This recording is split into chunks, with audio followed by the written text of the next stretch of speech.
Dezinformatat janë vdekje prurëse. Mund ta shkatrojnë të vërtetën, pothuajse si projektilet të cilat Rusia i përdor për të shkretuar Ukrainën. Dezinformimi paraqet informatë të rrejshme, e cila përhapet me qëllim për ta fshehur të vërtetën. Ky lloj i shtrembërimit të fakteve gjithmonë përmban kontekst dhe qëllim. Konteksti është në formën e narracionit, përmbajtje me mesazh të rrejshëm, e transmetuar përmes mjeteve të ndryshme të komunikimit, ndërsa qëllimi është të ndikohet në mendimin publik përmes manipulimit.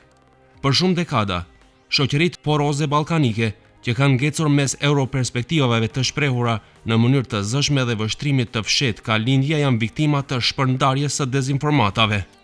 Cili është qëllimi i këtyre dezinformatave? Përse ballkanasit në betejat e përditshme ekzistenciale për jetë më të mirë do të kishin më shumë interes për dezinformata që kanë lidhje me agresionin ushtarak rus mbi Ukrainën. Shumë thjesht, çështjet e pasgjidhura gjeopolitike në rajon lën hapësirë për të minuar shpresat e shoqërive ballkanike për demokratizim dhe integrim euroatlantik, dhe si të tilla i bën super të kualifikuara për të qenë receptor të lajmeve të rrejshme nga qendrat e ndryshme të fuqisë.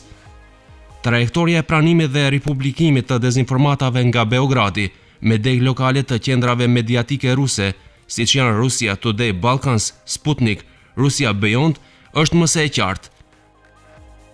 Ka raste kur disa media republikojnë historian drejt për së drejti nga burimi origjinal dhe pastaj me efektin domino. E njëjta transmetohet nga një media në tjetrën, ndonjëherë edhe pa e emëruar burimin e storjes. Ekziston edhe një skemë e caktuar në llojin e dezinformatave, të cilat përhapen në rajon, siç janë kërcënimet e rrejshme për bomba nëpër shkolla, përdorimi i komuniteteve fetare për krijimin e konflikteve etnike apo të tjera. Këto storje, me qëllim apo pa kontrollim paraprak të fakteve, ripublikohen nga shumë media rajonale. Cila është thellësia e spinit se reja radioaktive lëviz drejt Polonisë dhe pjesës tjetër të Evropës? Duke cituar sekretarin e Këshillit Rus të Sigurisë Nikolaj Petrushev, mediat shtetërore ruse publikuan storje për shkatërimin e municionit me uranium të varfëruar në Ukrainë, nga i cili është krijuar re radioaktive, e cila gjoja ka lëvizur drejt Evropës perëndimore. Më shumë se 30 media online rajonale të paraprirura nga Russia Today Balkans gjatë ditëve në vijim e morën këtë tregim. Edhe autoritetet ukrainase, edhe ato ruse konfirmuan sulmin. Asnjëra palë nuk përmendi uraniumin e varfëruar. Edhe Agjencia Ndërkombëtare dhe ajo polake e energjisë atomike konfirmua se nuk ka rrezatim të rritur gama në Ukrainë. Kontrolluesit rajonal të fakteve i kanë hulumtuar dëshmitë që kanë lidhje me këtë dezinformat. Përse është bërë ky konstruksion i rrem? Reja e supozuar radioaktive është tentativë perverse për të shpërndarë frikë dhe panik në popullat, si dhe mosbesim në sistem.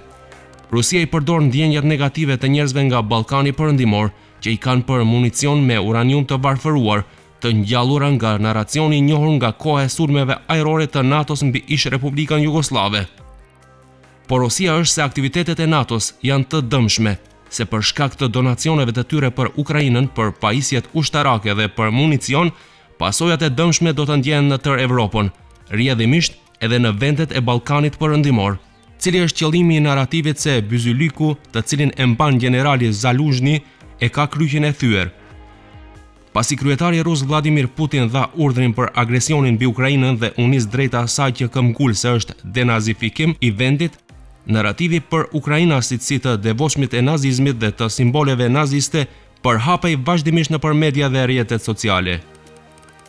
Portali rus i lajmeve i kontrolluar nga shteti Russia Today publikoi një artikull të titulluar "Komandanti kryesor i armatës ukrainase pozon me Byzylykun me kryqin e thyer". Në të u shfaq fotografia e generalit Zaluzhny, e cila u publikua në profilin e tij të Twitterit disa ditë më parë. Sipas faqes për kontrollimin e fakteve, Let Stories, motivet në Byzylykun e tij i ngjasojnë serisë dizajnuese, i cili shitet si Byzylyku i vikingëve, ndërsa emblema për të cilën bëhet fjalë quhet Nyja e Solomonit. Kontrolluesit e fakteve nga Ballkani e zbuluan këtë lajm të rrem.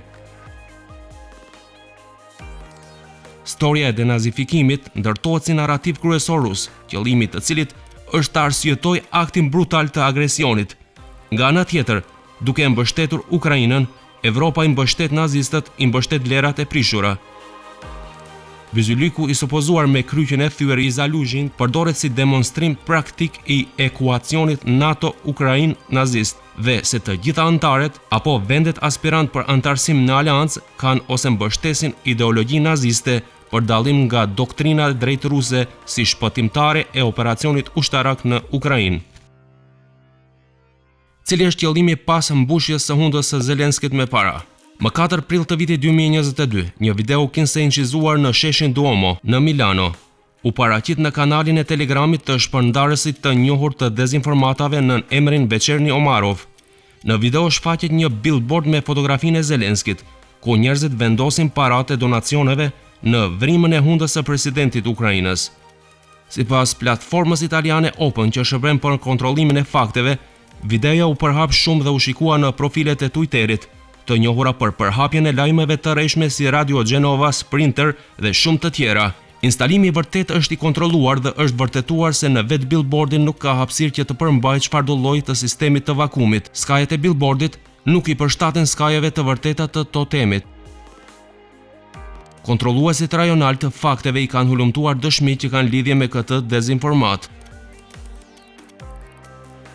Rasti me billboardin është tentativë për shfaqjen vizuale të narrativit rus në lidhje me pyetjen, të cilën qytetarët evropian duhet t'ia parashtrojnë vetes, ku shkojnë paratë tona.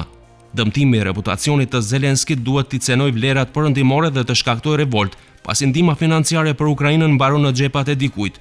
Këta 3 shembuj shërbejnë për disa qëllime primare: cenimin e funksionalitetit të sistemit shtetëror të vendeve të rajonit, paraqitjen e qeverive të këtyre vendeve si jo kompetente, shkeljen e vlerave perëndimore, përhapjen e euroskepticizmit, prolongimin ose ndërprerjen e negociatave për adarim në BE.